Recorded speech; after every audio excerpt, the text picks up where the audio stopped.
We have enough historical parallels to know that everybody's going to be very sorry about this. The Yeah. problem is that in the time it takes you to get to that place, your inaction as an institution is not abstract. It's getting Sure. people killed.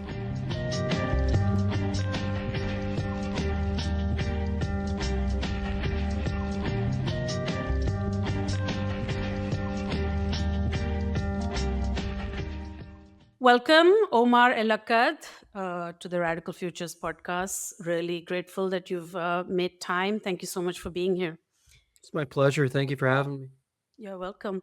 So, Omar, you are a writer and you've had a career also as a journalist for many years. You have three books to your name: American War, um, uh, What Strange Paradise, and now this latest one that comes out of the devastation in Palestine and addresses that situation quite directly, called One Day Everyone Will Always Have Been Against This. And I just wanted to jump right into this latest title, which started out as a tweet. You tweeted on October 25th, 2023. You said, "One day when it's safe, when there's no personal downside to calling a thing what it is, when it's too late to hold anyone accountable, everyone will have always been against this." And this tweet immediately resonated, and everyone felt like, yes, exactly. There's always this sort of historical delay in crimes being acknowledged, in violence being acknowledged. And it sort of went viral. And today, here we are, we're about to enter year three of this genocide, this devastation, this profound, extraordinary thing happening in Palestine, and it's being broadcast to us day in, day out. And I feel I don't know anymore. Do you feel that this, what you said, that became the title of your book, does it hold up, or is it almost optimistic at this point? Yeah, I think one of the interesting things that happened um, after the book came out was that, I spent about the better part of 4 months on the road for the book tour. And so I saw a lot of people. I did a lot of events. And it occurred to me after a while that I think a lot of people read that title and thought that I meant two things with it, neither of which I actually meant. The first is that I meant next week, that the one day was going to be next week. And I certainly didn't. There is no doubt in my mind that Palestine will be liberated. Um, there's also very little doubt in my mind that it probably isn't happening in my lifetime. And I don't, again, I can't predict the future and I'm wrong about most things, but I tend to use pattern recognition. And so when I was thinking about that, that statement, I was thinking in terms of the kind of time frames um, that accompany other acts of colonial theft. And in some of those cases, we're talking about hundreds of years. Mhm. Um, and so, if anything, I've probably become more optimistic about this happening sooner than I expected Mhm. because of the sheer amount of rage and activism and people taking to the streets to protest against what they see plainly with their own eyes as an ongoing atrocity. But my initial sort of time frame when I was thinking about this was much, much longer than that. And I think the Yeah. second thing that a lot of people thought was that this would be a celebratory event when that day came. And to me, at least, it was never going to be that because you you have to think about the number of people whose lives have been destroyed for us to get from this point to that. Um, but certainly, I mean, I think everyone could see what this was from the very beginning.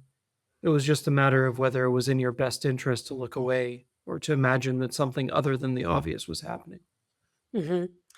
Yeah, I understand what you're saying, and I think I understand what you mean about the slowness of time, the time to for something to recognize, for history to canonize something. And I think in our lifetimes, the only grand historical event that has had that type of recognition and that type of canonization within history has been the Nazi Holocaust, which is, of course, the precise the precise thing that's also challenges the Palestinian narrative at the end of the day. So it's complicated what you're saying. As someone like me who studies or is an academic working within thinking about colonialism, that stuff just doesn't happen. Those atrocities, indigenous populations, or even slavery, the extent, there's never any acknowledgement, or it doesn't seem to happen. And you're right, hundreds and hundreds of years, maybe.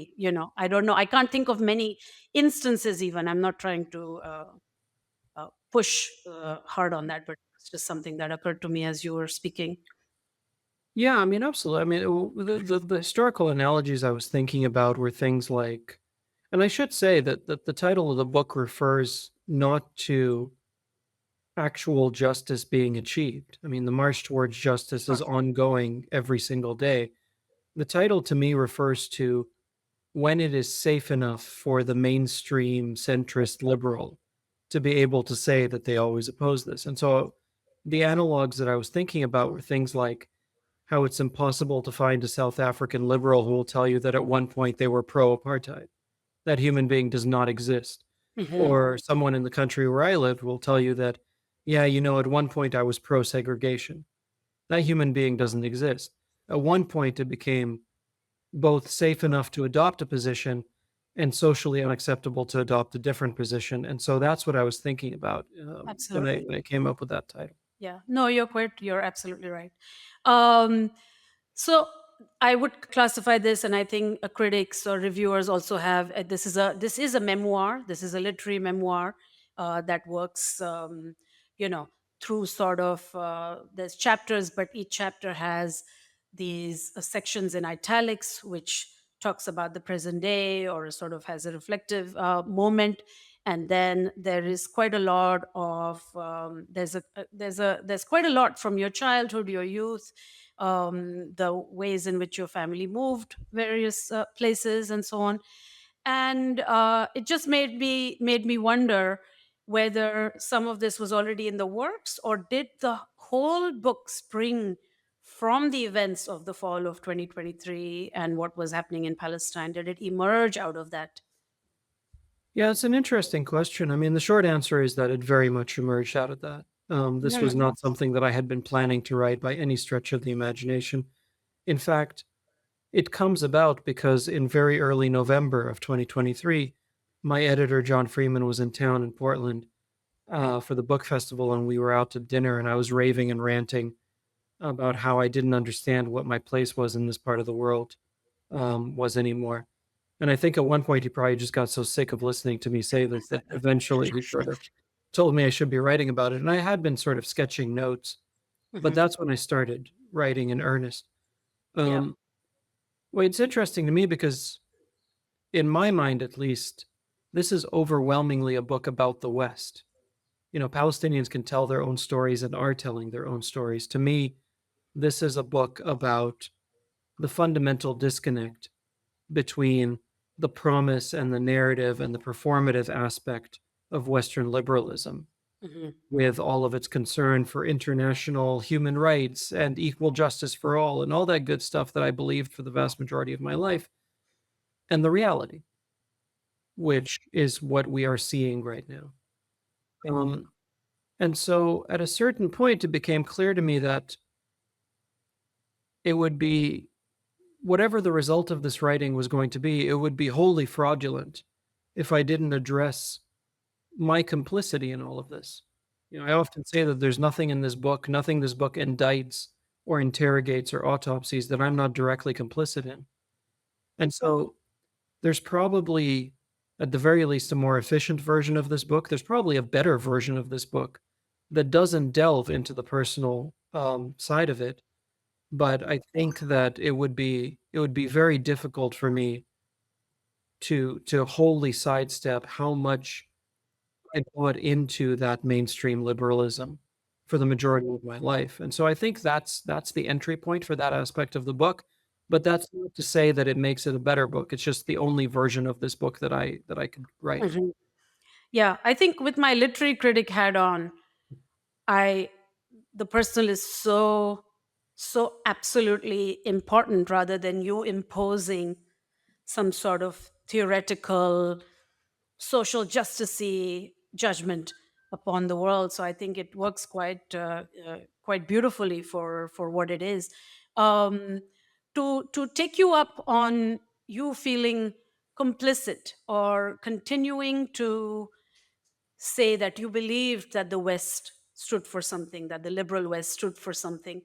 Um, some of this surprised me only because you seem to have done so much of your journalism. You seem to have cut your teeth with Guantanamo and all these kinds of places, and essentially reporting on the war on terror, which was, for me, it was the first disillusion, right?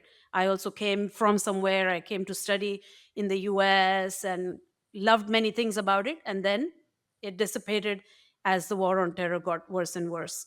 Um, but for you, you're saying October 2023 until what you say, the slaughter.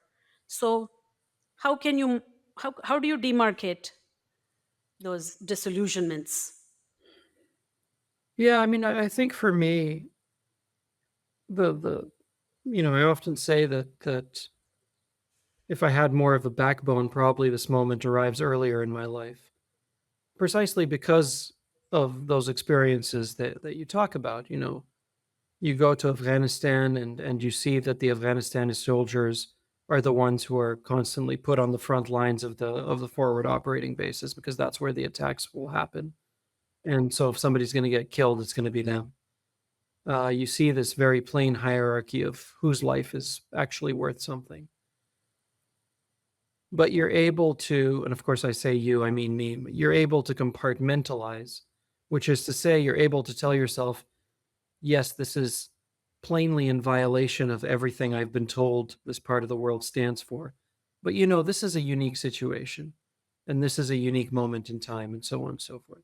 You go to Guantanamo Bay and you watch a bunch of people essentially make up an ad hoc legal system as they go along, again, in violation of every principle that a so called civilized legal system should stand for. Again, you're able to tell yourself, well, this is a unique situation. This is just this moment. This is just this place. And basically, even my superhuman capacity to compartmentalize has fallen apart over the last 2 years because there is a level of direct hypocrisy and there's a level of intimacy and immediacy to the violence and to the slaughter and to what is an ongoing genocide that essentially destroys that capacity. I can't believe that this is just a series of instances, unique moments. I can't believe that anymore.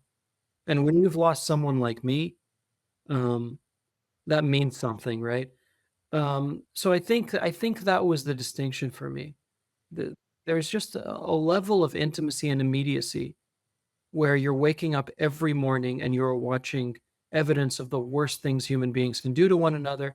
And then the very institutions and systems of power that are supposed to represent you are telling you over and over again that this is actually good and necessary. And that Mhm. if you oppose this, you're the bad guy. Yeah. There's a level of disjointedness and disconnectedness that is required to continue operating as before under Mhm. those conditions. And I don't have that. I can't muster it anymore. Yeah. Yeah. No, I hear you. I hear you also. Uh, when the immediacy of the slaughter, whether we think of it as the war on terror and all those things that happened, Abu Ghraib, all those events, violent events as they came to light, um, time passes and then you sort of come back to this state of exception, like it's going to be okay. I still remember like following all, like feeling like the New York Times, it's so Islamophobic, it's so Islamophobic. um and then completely heartbroken when they ran a horrible obituary of Edward Said, who I just idolized and loved, and I was in a PhD program at the time. And I said, that's it, never again, never going to read this newspaper again. And then a few years passed, and then I was subscribed again, and now, of course, that's it.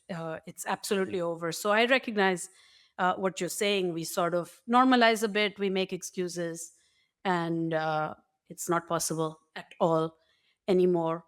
But I wanted to build a little on that and ask you about what I see as like the crisis in what even is journalism, like the moral depravity of Western liberal outlets and the journalists who just won't cover it, report it, copying and pasting memos from the Israeli government, stenographers of empire, as someone said. Um, and I don't know. I mean, tell me, when you started out as a journalist, you were hungry for it, you really wanted it, you believed in it. So what do we say now? Why was journalism the first edifice to just fall in some way, Um, I suspect there's a number of reasons. And I should say here that some of the best journalism that I've seen in my life, I've seen over the last 2 years. But it's come from Palestinian journalists and it's been routinely ignored.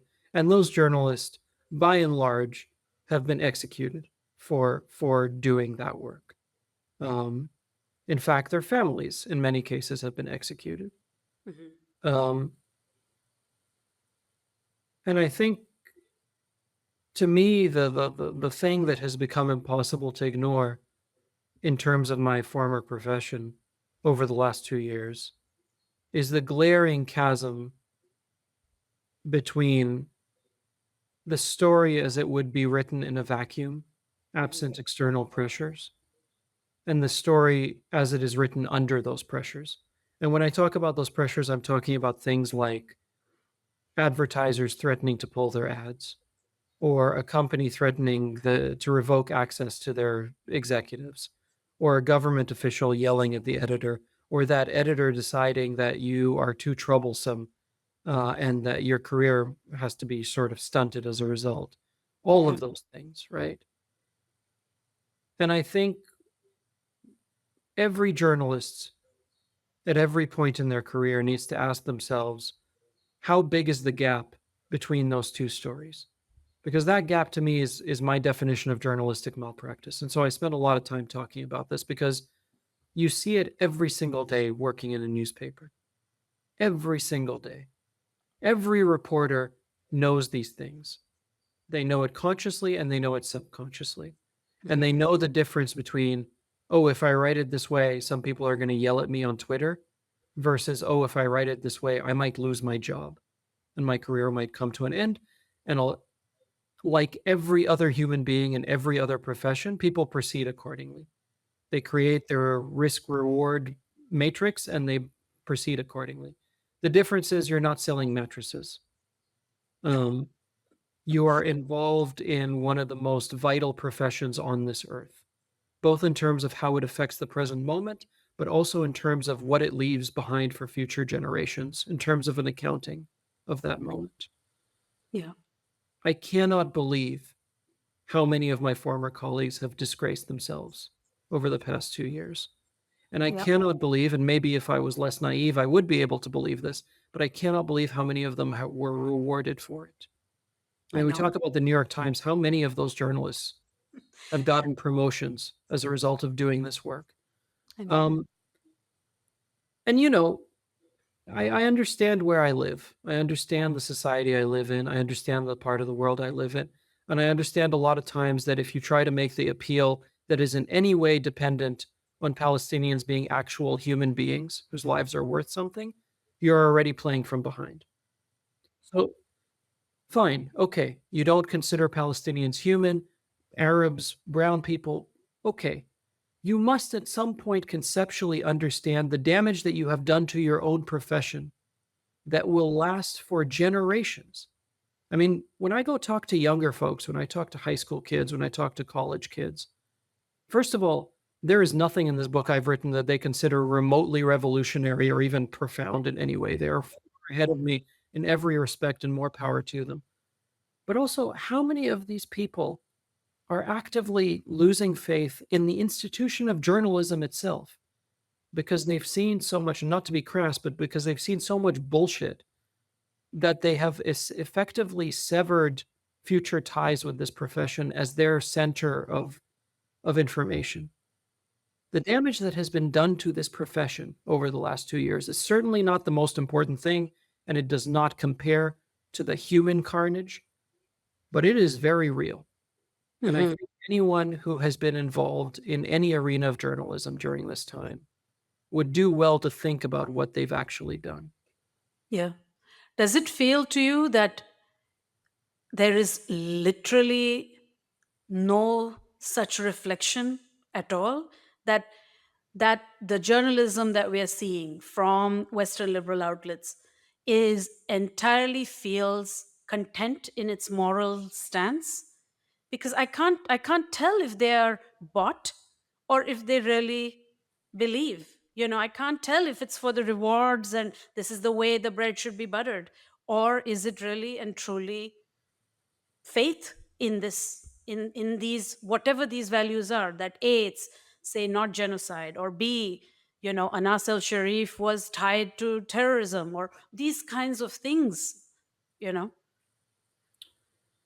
I mean, again, I think there's a couple of things at play. I mean, one of the things that comes to mind is that there is a sort of cumulative effect that renders any kind of self assessment or reckoning increasingly more difficult day by day because you're in it now, right? The further you dig, the larger the thing you have to contend with. And so we're no longer talking about one or two news stories. We're no longer talking about some bad journalism. We are now talking about something far more systemic, far more in the marrow. And if you are to contend with it, you now have to contend with the possibility that the entire infrastructure as it is presented might have a rot at its core. And that's a terrifying thing. Not only does your paycheck depend on this, but your identity does as well. You certainly, when I was a journalist, that wasn't just a job, right? That was a facet of how I move through the world. Um, and to be told not only that you are doing this badly, but that the ways you are doing this badly are so insidious and of such scale and scope that you are helping legitimize an ongoing genocide, I think is too big a thing to swallow. So I think that's part of it. Um, the other part is I would almost feel better if any of these outlets simply came out and said, look, we have different standards for different kinds of human beings, you know, and that's why we're doing this. Of course, this will never happen, and I get that. yeah. Problem I have is that there is change. It's glacial, and it's being influenced by, again, this risk reward mechanism where you lose enough subscribers or you get yelled at enough or there's enough people whose opinion you respect who are telling you that your journalism is awful. You see the needle start to move, but Mm, that movement is glacial. I yeah. mean, not that long ago, I was approached by the new leadership. The old leadership resigned. The new leadership of this organization, whose stated purpose is the protection of writers and journalists. Hmm. And they had done such an awful job over the last year and a half, 2 years, of saying a word about what was going on with Palestinian writers, with the murder of Palestinian writers, authors, poets, journalists, um, that there was a sort of mass boycott of this organization. And now this new leadership wanted to talk about, strategies or what they. And I honestly didn't know what to say. And eventually I found myself saying, look, think of the statement that you're going to put out commemorating the 10-year anniversary of this genocide. Think of what's going to be in that statement and put that statement out today. That's really the only sort of halfway useful piece of advice I can give you. Hmm. because we know where we're headed. We have enough historical parallels to know that everybody's going to be very sorry about this. The Yeah, problem is that in the time it takes you to get to that place, your inaction as an institution is not abstract. It's getting sure. people killed. Truly. Absolutely. To come back to something you had said before, that this book is about the West, about you in the West, us in the West in some way. And you say a little bit about this narrative about the good liberal West, which values freedom, a fiction, you call it. Why do you think it has endured for this long? I acknowledge that you're saying that even at a glacial pace, something is coming undone. But how has it endured for this long? How are we all duped so intensely by it? I think fundamentally we're talking about systems of endless taking. When I think of colonialism, when I think of whatever stage of capitalism we're in, I think of many different things, but the one commonality is that these are systems without ceiling. From my time as a journalist, a lot of that was spent as a business reporter. Then you do the quarterly earnings story, and it didn't matter how much Amazon made that quarter. It mattered that it was more than the same quarter last year, and it mattered that that continued infinitely. And so you're constantly taking, and these are systems that do not just take the material, they take abstractions as well. And so one of the things they take is narrative. There's immense narrative power in the part of the world that I live in. And that means that you get to determine the story. Um, I can't tell you how many arguments I have heard in the last 2 years in favor of this genocide. What? Okay. Who, actively, very much in favor of this genocide, that weren't just weak, they seemed deliberately weak. The weakness of the argument was an expression of power. Look what I can get away with saying. Exactly. Um, and so I think there's immense narrative power that creates these conditions where you can simultaneously be the underdog and the empire. Yeah. Um, you can simultaneously talk about being the rebel and standing up and speaking truth to power, while at the same time being protected by and having your privileges enforced and protected by the most powerful military infrastructure to ever exist in human history. Um, so I think all of those things are at play.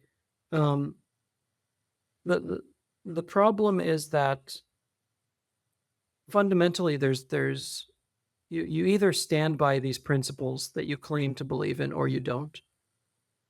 And right now we just have an ongoing display of that discrepancy in a way that is increasingly becoming more and more difficult to ignore, particularly for newer generations for whom there isn't even as much reward in believing in this obliviousness. There used to be a time that if you kept your mouth shut and you kept your head down, you were rewarded with a house in the suburbs and the two-car garage and all of these material. And now we have a younger generation for whom a lot of that is not no longer the case. Also, on top of that, these same systems are rendering the planet uninhabitable.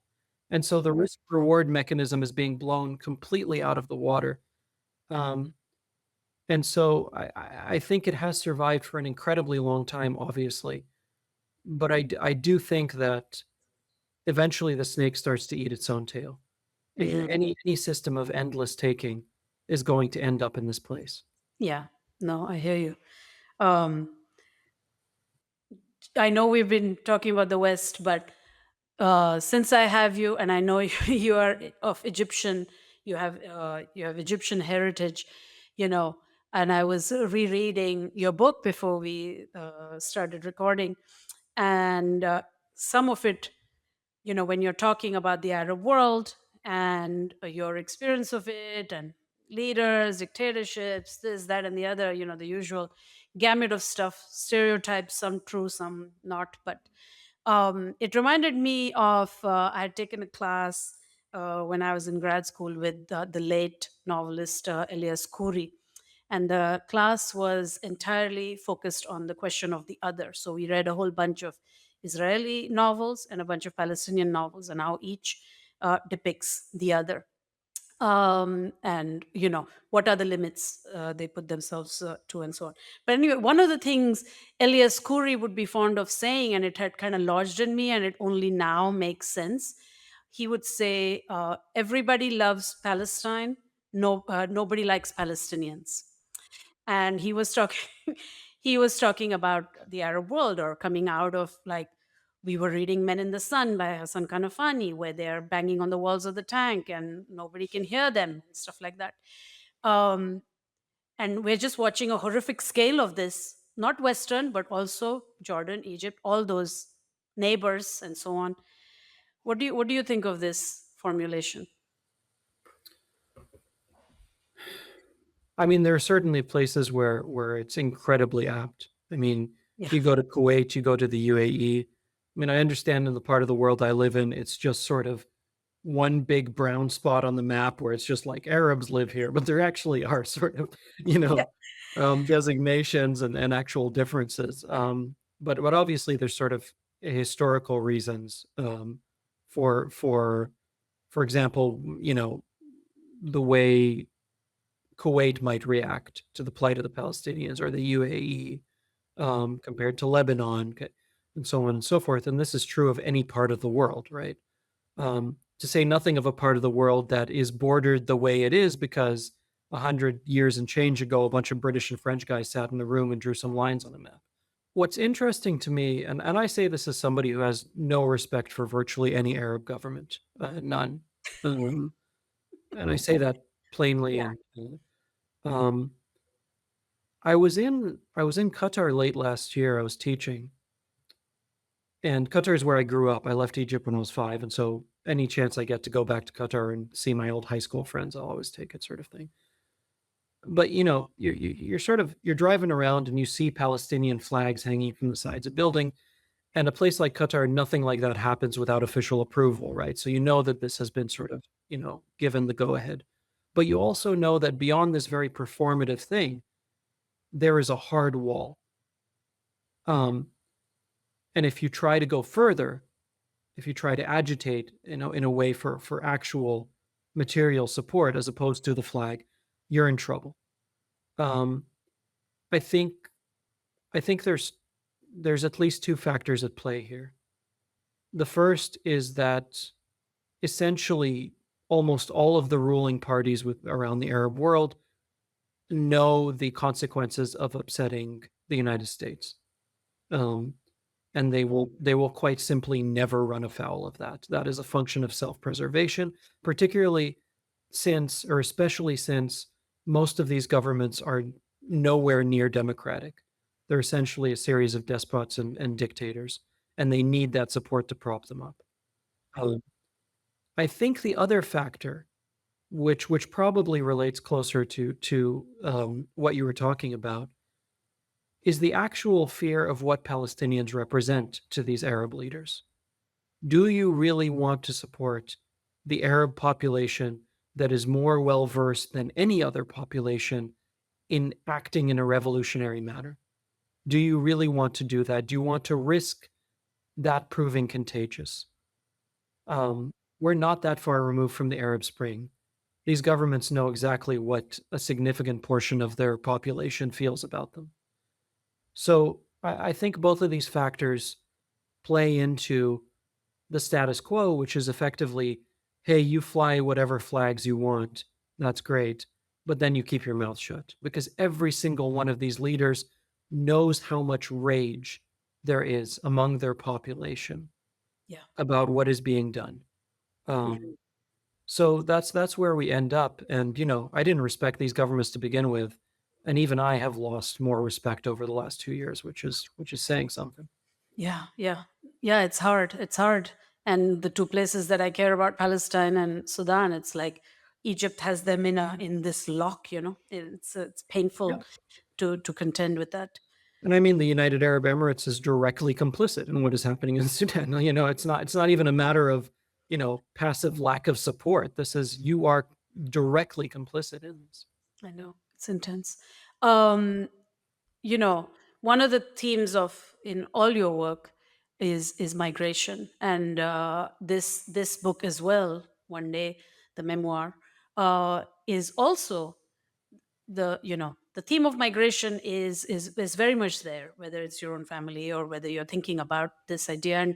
And currently we are at in such a naked and such a crude moment when it comes to the cruelty of border regimes, dehumanization. I mean, videos of ICE militia shooting at people in cars in the US, just or them stopping giving visas to Palestinian children in need of urgent care. Germans as well as the US have both done that. It's so naked, it's so grotesque. Do you feel that we are just more exposed, that it's always been this way? Or do you think something is really tipped here? I think both of these things are true. Hmm. Um, I think we are on a trajectory that we have been on for a long time, which again is related to living under any system that has no ceiling, Hmm. um, any system that desires more um, at all times, forever. Um, we are always headed to this place. Any system based on endless exploitation was eventually going to need harsher and harsher tools to enforce that exploitation. Hmm. Um, and however bad it seems right now, and God knows it is miserable, I have a very hard time believing that this is remotely comparable to where we will find ourselves as the climate crisis becomes Sure. more and more dire. Mm-hmm. Which is to say, when hundreds of millions of human beings find that the land they live on is no longer fit for habitation, Hmm. and what happens to the infrastructure of borders and the violent enforcement of borders under those conditions. Hmm. So, at once you are in this place where you feel like, especially where I live, we have reached this point of immense violence and overt violence, right? I mean, that's what ICE does. ICE deals in overtness. They deal in trying to scare people. Um, you can't round everybody up, but you can scare a lot of people if you round up enough people. But not only are you seeing that, but also there is this sense that this is the tip of the iceberg. Um, so I think that is certainly happening right now. But then on top of that, every day, each and every one of us is being asked to exercise our muscles of ambivalence um, in response to grotesque violence.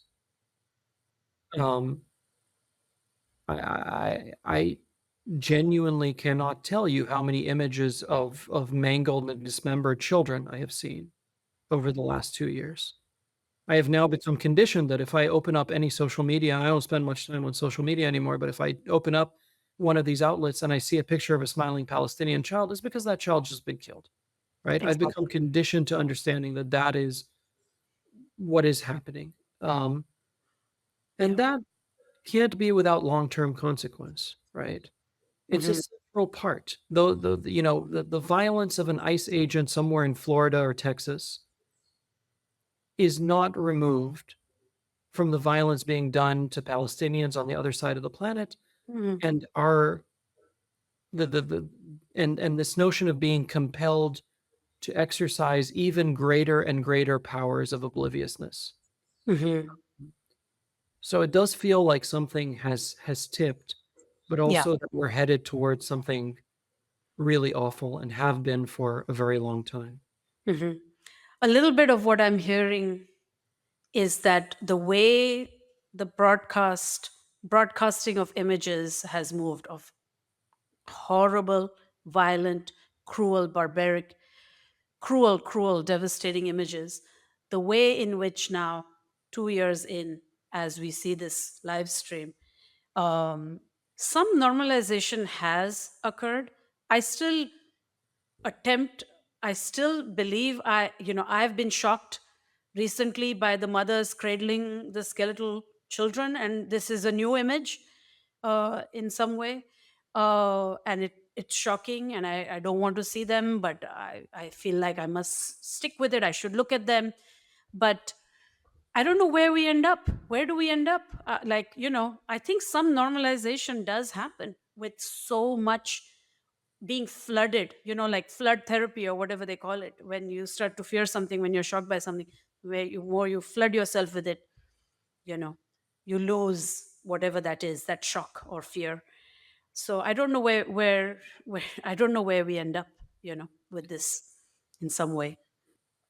I've taken so much inspiration and I've leached so much courage from people who are out there protesting and who are doing the work. Hmm. And even something like writing to your elected representative, even if they won't read the letter, and so on and so forth. Every piece of work matters, right? Hmm.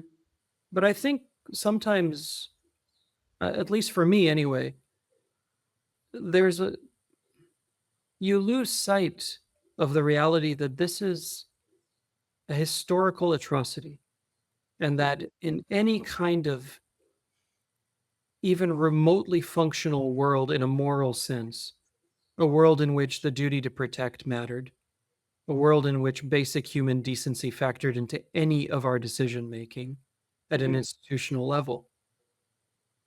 The response to what is happening is not protests.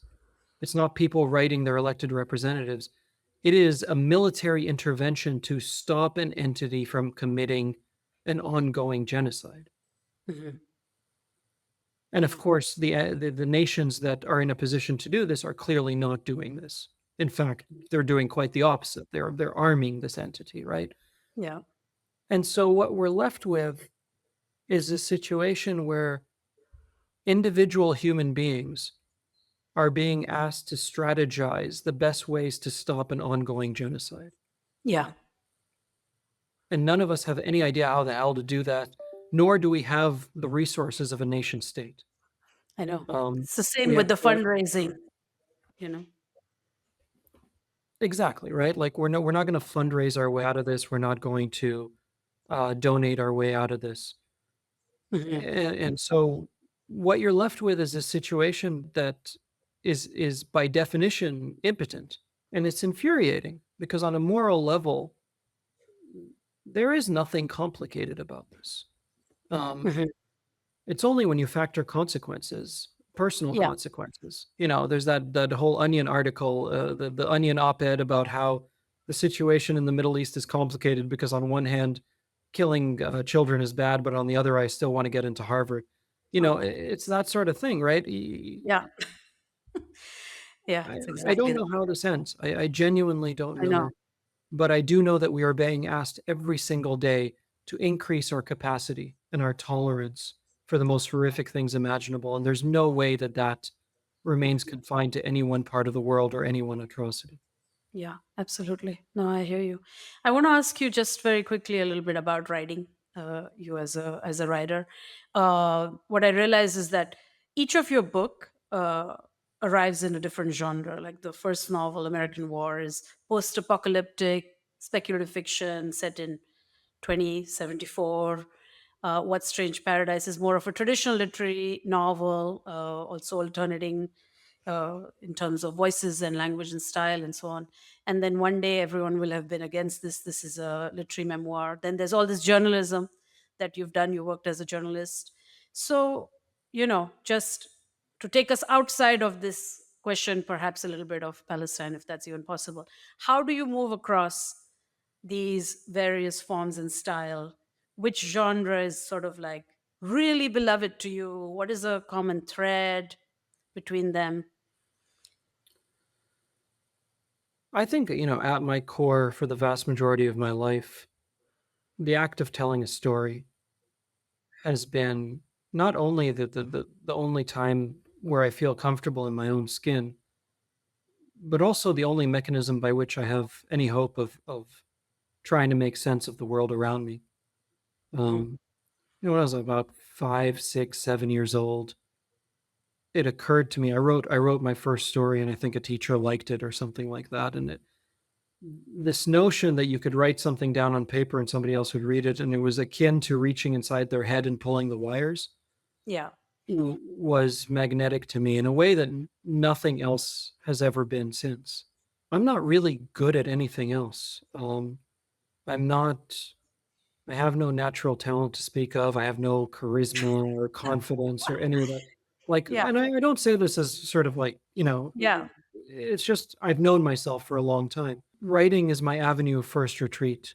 Hmm. Um, when I screw up, when I don't know how to be in the world, when the world doesn't make sense to me, I retreat into narrative.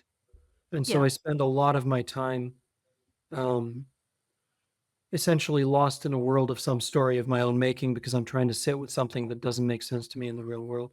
That's how American War comes about. That's how What Strange Paradise comes about. Why did you study computer science in college? Just like to have a fallback job? It's just I don't know how many of your listeners are immigrants, but there's a sense when Just you the grow up, pressure. right? It's just this notion of like you're you don't grow up to become a writer or a painter. I mean, you become an engineer or a lawyer, right? And I remember computer science I thought might bridge that gap. It might, Mhm. fulfill the demands of getting a good white collar job, but also give me some outlet for creativity. And I think if I had any aptitude for it at all, maybe that would have been true. But from my very first class, I knew that I was hopeless at this. And I was just too lazy to switch majors, which is why I end up. I mean, there's no good reason they should. I got a Mercy 50 on my last class, which allowed me to graduate and get this degree. And I think the entirety of the computer science department just decided they needed me to get the hell out. And that's the only reason I've never used this degree for anything. But that was the thinking behind it. All I've ever really wanted to do was write, and it's the only Yes. thing I'm any good at. I always wonder about departments like that. Like, do they invite you back and are like, "Oh, you're famous," though not in the field that you started out started out in? Probably not. Or maybe they're proud in their own way. A few years ago, I'd won this award for a piece of journalism I did, and I got this congratulatory email from a professor at my alma mater, and the name sounded vaguely familiar, but I couldn't quite pin it down. And then finally, I went and looked it up.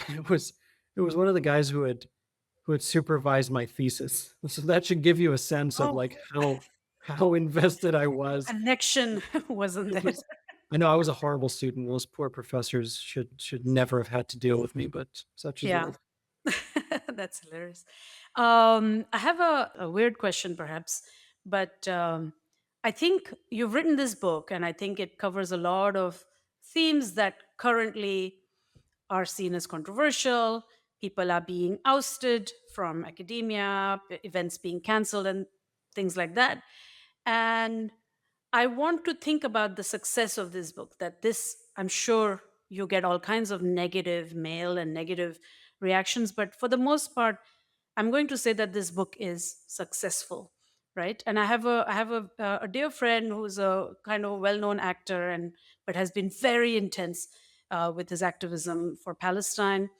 And he booked a role for some show, and he said that was really important for him to sort of broadcast that because he wanted to show that you can be pro-Palestine and you can still work, that every pro-Palestinian person cannot be cancelled. He wanted to be an example of that. Do you feel you're modeling this? Because I feel like the complicity with writers and things that have happened with Pen America or the various prizes has been so it's just been kind of painful to watch, but you're modeling something different. Yeah, I mean, first and foremost, I should say that's you know, um, I can't tell you that this is a good book. I don't have that kind of relationship with my work. I don't think it's going to be remembered, but I think if it is going to be remembered, it's going to be remembered as the tamest example of its kind. Um, and the reason I bring that up is because there's an immense disconnect between the narrative norms of the centers of power where I live and the narrative norms when I talk to everyday people. There's so much rage so much anger at what is happening among virtually everyone I talk to. Mhm. But at the institutional level, either that is entirely absent or it is being suppressed. And the way it is being suppressed is by means of exactly what you talked about. You want to keep getting jobs, you want to keep getting work, you want to maintain your career, you keep your mouth shut. And in that sense, I don't think I'm modeling anything for anyone because A, nobody knows who the hell I am. B, I'm already unemployed. The stakes for me are different. I don't sell Margaret Atwood copies. I don't sell Stephen King copies, and so I think the stakes for me are different. Mhm. But and I should say that some of the bravest human beings I have met in my industry within the literary world have been young and new writers who have the most precarious careers and who have so much more to lose. And yet they are speaking up louder than so many of the most well established, endlessly protected writers I know. who have said nothing. Um, and that has been at once inspiring and infuriating to watch. Um, I'm somewhere in the middle Mhm. across all of these spectrums. I haven't done nothing. I haven't done nearly enough. But that's neither here nor there. I think what is happening right now is both a sense of there being enough people outraged about this that you're not going to ruin everybody's career. You're not going to Exactly. shut down everybody. You're not going to shut up everybody. Yeah. And I think there's an understanding of that now. And so you're watching the same institutions try to contain it. And Mhm. to be perfectly honest with you, there have been some of these institutions who have reached out to me. And I know as we're having the conversation that they have picked the friendliest brown guy they can find because they want that association now because there's an understanding that the previous approach of just destroying the lives of anyone who is opposed to this isn't Yeah. going to work anymore. Mhm. But Absolutely. fundamentally, I think you have to ask yourself, what's waiting for me on the other side of this? Like, okay, I keep my mouth shut and I'm rewarded for it. Fantastic. At a certain point, the nature of these rewards is such that they're pretty short term. I get the next gig. Okay, great. Um, at some point, you are left to reckon with who you are and what you said or didn't say and what you did or didn't do. And the magnitude of that, I think, especially in this moment, is so large that it begins to outweigh the immediate cost and benefit of, oh, did I get this next gig or did I maintain this relationship? Yeah. At some point, you have to live with who the hell you are. I know. And that's what makes this untenable as a tactic to getting everyone to shut up. Yeah, yeah, and it's about how how much one buys into also the narrative around certain books or people. I was wrong when I thought I was so happy when Ta-Nehisi Coates came out and did what he did, and he was on every major talk show saying all the right things. And I was like, and everybody was mad. This kind of liberal talk show world was mad at him, and just horrible, crazy interviews. But at the end of the day, I thought, oh my God, now he's cancelled. From he was a liberal darling, and now he's cancelled. But I think I was quite wrong. I think it has played out differently, and the other thing that it does is that it strengthens other structures, other institutions, what used to be smaller. Maybe his next book won't be with whatever publisher, but it'll be with someone else, and they will build off of his reputation and name. And that's part of like a lot of the thinking about when I think about, say, what is a radical future? How do you imagine new futures and things like that? So um, there's a service that happens, in that sense. And for a moment, it feels like there is a dip, but I think one can emerge out of it very, very differently. I'm going to ask you a final quick question. What is the role of a writer in times of genocide, in times like these? Yeah, I've had a real hard time with that one lately. not just in that specific question, but generally what the hell any of this work is good for. Um, whether it means anything at all to be doing this kind of work. Because there are ready-made answers that I could give myself to that effectively serve a kind of narcotic or painkiller purpose, which is to say that it's important to bear witness. And so a writer's work is important for that reason, to bear witness. Um, I've now borne witness to more dead kids than I can count. What the hell good have I done? What have I done? I've done nothing. In fact, worse than nothing, I'm responsible for that. My tax money is doing it. Um,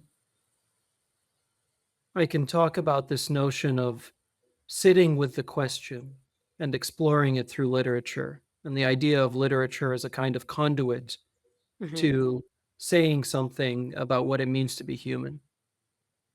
I am watching the most inhuman things be done every single day. And maybe I come up with the most profound or beautifully written way to write about it. Who cares?